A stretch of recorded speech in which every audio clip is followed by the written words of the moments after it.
Hello and very warm welcome at Amish Shackle 5858. I am Amish Shackle. Following news have been reported by American, European, Asian, African, Australian news channels and the news agencies. So please let's go to the headlines.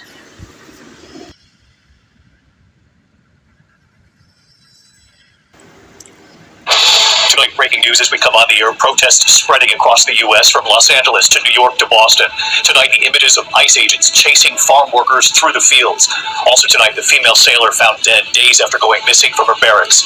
And tonight here, we remember Brian Wilson, the leader of the Beach Boys, and the remarkable moment we found from years ago behind the scenes. First tonight, anger over ICE raids growing across the country amid President Trump's immigration crackdown. Hundreds of protesters arrested from Los Angeles to New York City. ICE agents seen chasing farm workers through a strawberry field. Dozens of arrests tonight during a raid at a meat production plant. The arrests from California to Nebraska. And surveillance video appearing to show federal agents boxing in a car using tear gas to arrest the driver, a woman and two babies in that car. And tonight, Texas now deploying its National Guard. Breaking news tonight, the split verdict in the Harvey Weinstein trial and the chaos of anger in the jury room. The foreman sending a note to the judge saying, quote, "I can't go back in there with the other jurors. I feel afraid inside there." Tonight, U.S. authorities confirming the death of a missing female sailor who vanished from her barracks in Norfolk, Virginia. Her body has been found in the woods, and what we're now learning. In New York City tonight, the crypto kidnapping case turning more disturbing. Two defendants pleading not guilty. Prosecutors tonight now say they doused the victim with tequila and set him on fire and cut him with a chainsaw, allegedly holding him for 17 days. Tonight, ABC News up over Washington, D.C. with the Secret Service. What will this military parade look like and the security? And tonight, the president's warning for any protesters. The White House is pressed on this and what they said about protesters. Tonight here, the passing of a music icon. Brian Wilson, the gifted singer, songwriter, and leader of the Beach Boys, an artistic genius who left his peers in awe. Tonight, his music, his personal battles, and Brian Wilson in his own words. From ABC News World Headquarters in New York, this is World News Tonight with David York. Good evening. It is great to have you with us here on a very busy Wednesday night. We do begin tonight with protests now spreading across this country.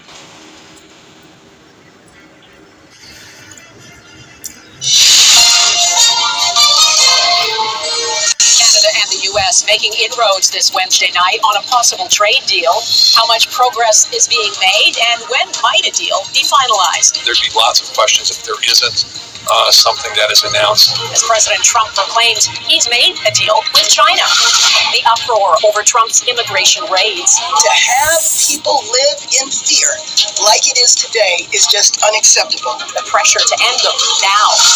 Warnings before heading out on the water. Timely advice after recent tragedies. Plus, remembering a visionary. The innovation and influence of legendary singer and songwriter Brian Wilson.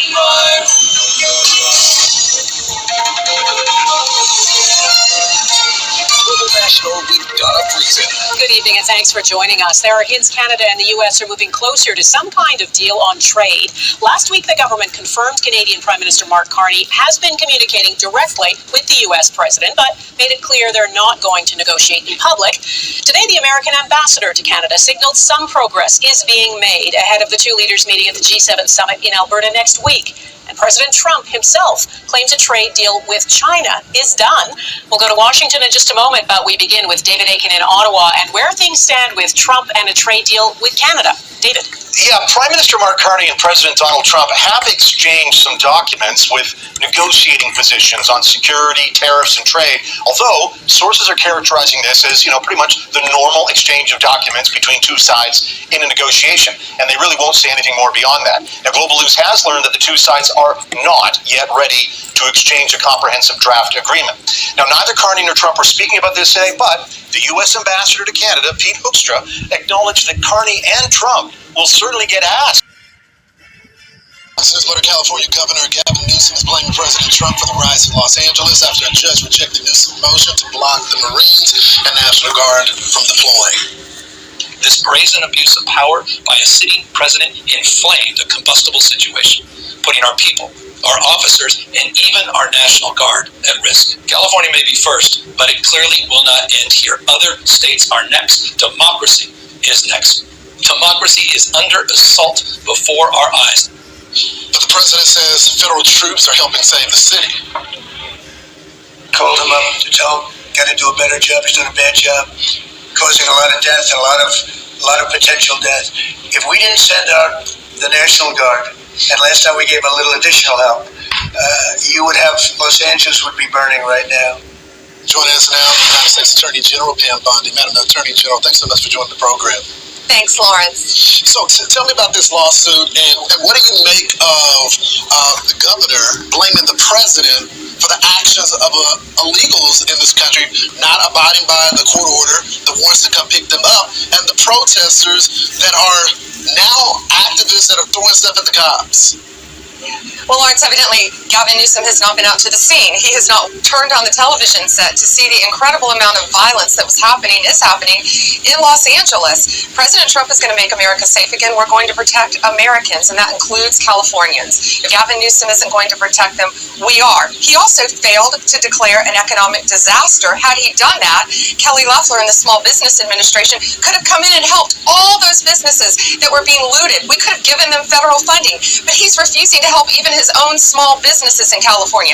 And if you loot a business in California during this, we're charging you with robbery under the Hobbs Act. No longer are the days of non-prosecution for looting. It's a criminal act. You've seen on the news all these stores being burglarized, vandalized. We've also seen, Lawrence, all of our police officers, all of our federal, state, local law enforcement officers being abused out there, trying to keep California safe. Jointly, we've all made over 190 arrests, more coming. If you hit a police officer, you assault a police officer, state or federal, we are coming after you. So, Molotov cocktails, no longer. So tell us, the other day, brought us the sound of summer. Remembering rock and roll royalty. Brian Wilson of the Beach Boys. Serving USA. From CBS News headquarters in New York, this is the CBS Evening News. Good evening, I'm Maurice Dubois. And I'm John Dickerson. They were the Boys of Summer, and he was their guiding star. Brian Wilson, co-founder of the Beach Boys. His family announced today that Wilson has died at the age of 82. He had been diagnosed early last year with dementia. Anthony Mason will have more about Brian Wilson and his carefree California sound in a moment, but we begin with a very different vibe in downtown Los Angeles, where the military is now assisting in the roundup of undocumented immigrants. Jonathan Vigliotti is there for us once again tonight. Jonathan. Maurice, good evening. We're outside a National Guard post here in downtown Los Angeles. You can see the crowd here continues to grow, though it is very calm, especially when you compare it to previous nights. The LAPD police chief taking credit for this, telling me at no point over the past few days has he been provided support or assistance from the military, who he says has been out on what he calls another mission entirely. These photos posted by ICE show National Guard troops assisting immigration officers out on a raid.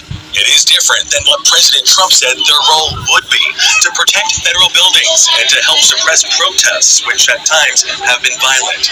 We saw the National Guard troops this morning in the primarily Latino community of Paramount. As we're getting a better understanding of the National Guard's role in the city, this is one of their staging areas. We're just a short drive away from where there have been a number of raids today. They have a different mission. They're working in support of the federal agencies that are working with ICE on civil. Tonight, we're following several breaking stories. Protest and fury growing, and a chemical disaster in Ohio.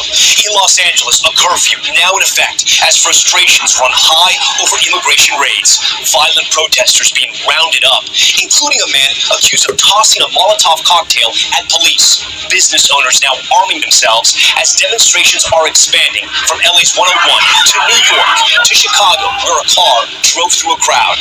It comes as immigration raids reach into new communities. A 7-year-old boy crying out for his father, taken into custody. ICE agents chasing down farm workers. As a new poll shows, a majority of Americans approve of the president's deportation program. Also breaking tonight, the nitric acid leak, then the toxic cloud over an American city. The airspace closed for miles as hundreds evacuate. Plus, Elon Musk apologizing to the president. Will the world's most powerful man and the world's richest reunite after that very public breakup? Harvey Weinstein convicted of one sexual assault in his retrial, but found not guilty on another. The woman who brought that allegation sitting down with our Chloe Malas. The new video, a child drowned, no one around who could swim, and the construction worker who jumped into action to save that little boy's life. This is NBC Nightly News with Tom Yokas. Hey, good evening. Tonight as we come on the air.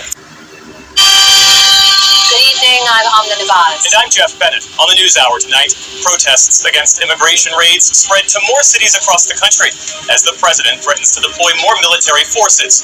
We speak with the mayor of Los Angeles. The U.S. ambassador to Israel, Mike Huckabee, discusses the ongoing conflict and dire humanitarian situation in Gaza.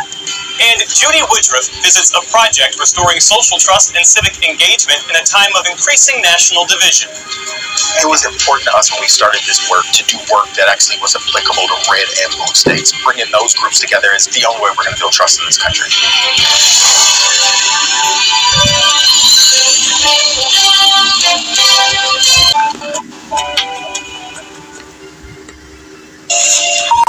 Welcome back to Daybreak. Here are this morning's top stories. The United States orders non-essential staff to leave its embassy in Baghdad, blaming the move on rising tensions with Iran as nuclear talks between Washington and Tehran stumble. A let off for Benjamin Netanyahu as an opposition motion to dissolve parliament fails in the Knesset. Ultra-Orthodox members voted against the motion, which the opposition had hoped would rally parliamentarians angry at government plans to conscript religious Jewish communities for the first time. A second night of curfew in Los Angeles as protests against Donald Trump's immigration raids continue. Police have made 400 arrests since Saturday, and California's lawsuit against the Trump administration's deployment of troops to the state goes to court on Thursday.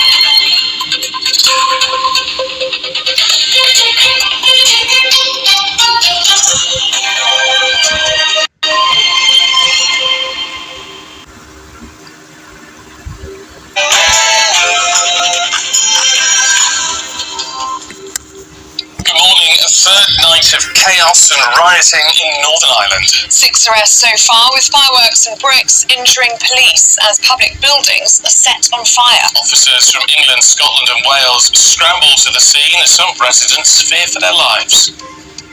The Chancellor is accused of sacrificing policing and defence in favour of the NHS and social housing in a spending review that has critics warning that tax rises are now inevitable. But will she make good on her promise to end the use of hotels to house asylum seekers? So I can confirm today that, led by the work of my right honourable friend, the Home Secretary, we will be ending the costly use of hotels to house asylum seekers in this Parliament. Beach Boys legend Brian Wilson has died at the age of 82. We'll pay tribute throughout the programme. The Los Angeles curfew is in force as we speak, with the protests finally abating. There's warnings more immigration raids could trigger chaos across the United States. Gibraltar agrees a new post-Brexit trade deal, but is it good for Gibraltar? The Foreign Secretary thinks so. Well, I'm delighted that today we have reached a historic solution. Is it ever appropriate to bring your kids with you to work? Well, after a woman is banned from a conference for bringing her baby along, we're debating just that. And in the sport this morning, Thomas Tuchel's mum finds Jude Bellingham's fire and rage repulsive. Mrs. Tuchel. Crystal Palace's owner is going to try and sell his stake so they can play in Europe next season. And after one match, Volta-Kanu hits the skids. It's a warm and muggy day out there, and the humidity continues to rise over the next few days, with the threat in some places of heavy thundery downpours. Full details coming up in the forecast. It's just gone 6 o'clock. I'm Stephen Dixon. I'm Ellie Costello, and this is GB News Breakfast.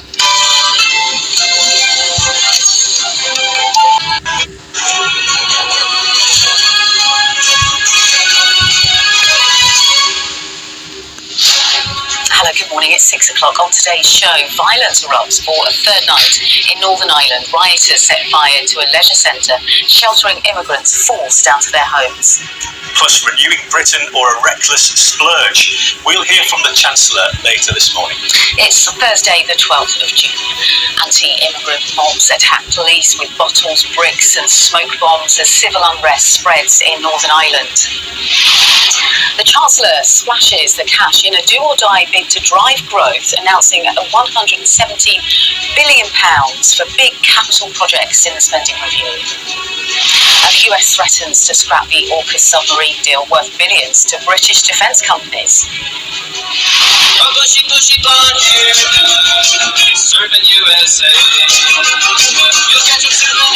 Tributes are paid to Brian Wilson, the musical genius behind the Beach Boys, who has died at 82. And in sport, England head coach Thomas Tuchel admits Jude Bellingham's on-field antics, well, they can be ugly, he says.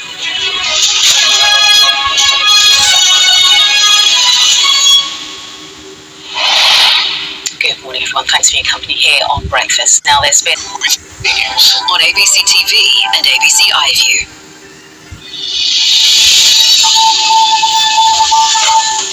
Today, the government placed down the Trump administration's review of the AUKUS defence agreement.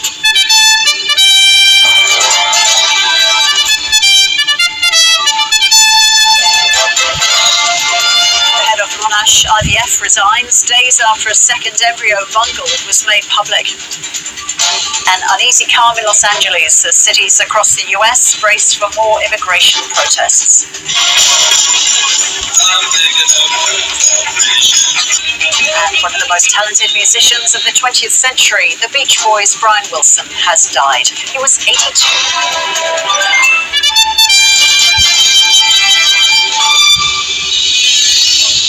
Hello and welcome to ABC News. I'm Ros Childs. The United States is conducting a review of the AUKUS security pact, fueling fresh doubt over a key pillar of Australia's defence plan. The Defence Minister, Richard Marles, is downplaying the concerns, insisting it's a natural step and will not threaten the acquisition of nuclear-powered submarines. Political reporter Nicole Hagen. This is Asia Now. It's 12 p.m. in Singapore and Hong Kong, 9:30 in New Delhi, and 11 o'clock in Jakarta. I'm Rani Samtani at this hour. Growing uncertainty over the United States' commitment to the AUKUS alliance as Washington orders a review of the nuclear-powered submarine deal with the UK and Australia. The U.S. moves to pull staff from the Middle East due to unrest in the region, officials citing increased regional security risks, with the U.S. reportedly anticipating an Israeli strike on Iran. And with the U.S. declaring a China deal done, Washington now turns to the rest of the world. President Donald Trump plans to set unilateral tariff rates ahead of the July 9th deadline, telling trading partners, take it or leave it.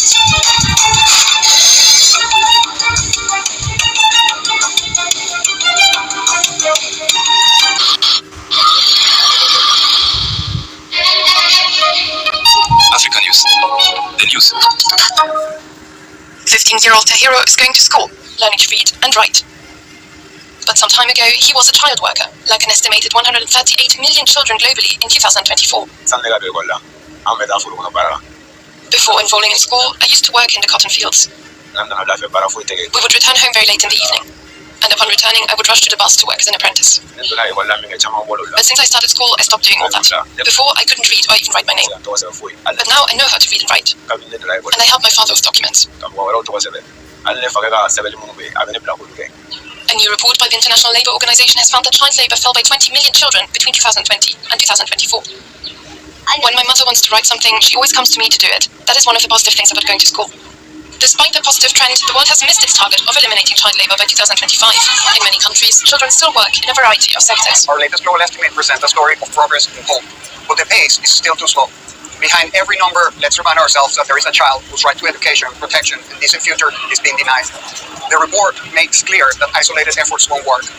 Organizations like UNICEF and the International Labour Organization have called on countries to increase funding and lawmaking to ensure that children are free to learn, grow, and play around the world. The Northwest Provincial Authorities say no family members came to claim the 30 bodies, who are expected to be buried in the coming days. In total, 78 corpses were recovered during an operation to get illegal miners, also known as Zamazamas, out of a decommissioned gold mine in Stilfontein, southwest of Johannesburg, in January. Most of the miners hailed from Zimbabwe, Lesotho, and Mozambique. So far, only 25 bodies have been claimed and handed over to relatives. The province explained that the law only allows it to keep bodies for 30 days, after which they are interred as unclaimed persons. Nearly 2,000 illegal miners were arrested at the gold mine in Stilfontein. Of these, 1,128 are from Mozambique. South African authorities were accused by activists and rights groups of using starvation to push the miners out of the pits, where they had barricaded themselves. In August of 2024, police stopped food and water supplies from being taken down the mine in an attempt to force people to the surface. The South African government defended the police siege on the mine as necessary to fight crime and illegal mining.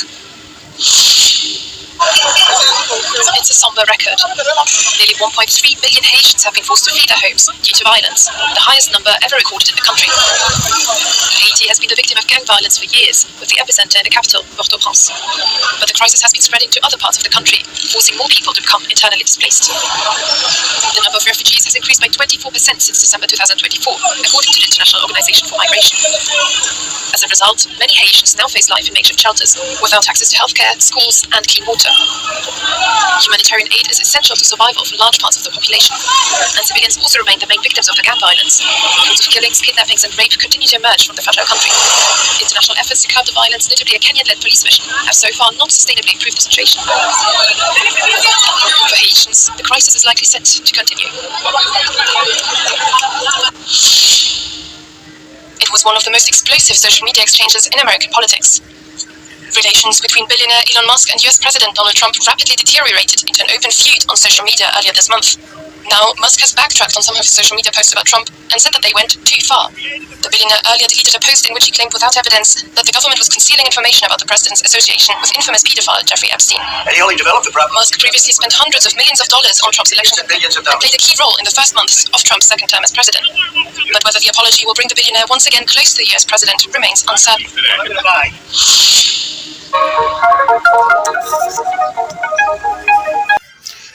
Thank you very much for giving time to Amir Shackle 5858. I am Amir Shackle. Have a good life. Bye-bye.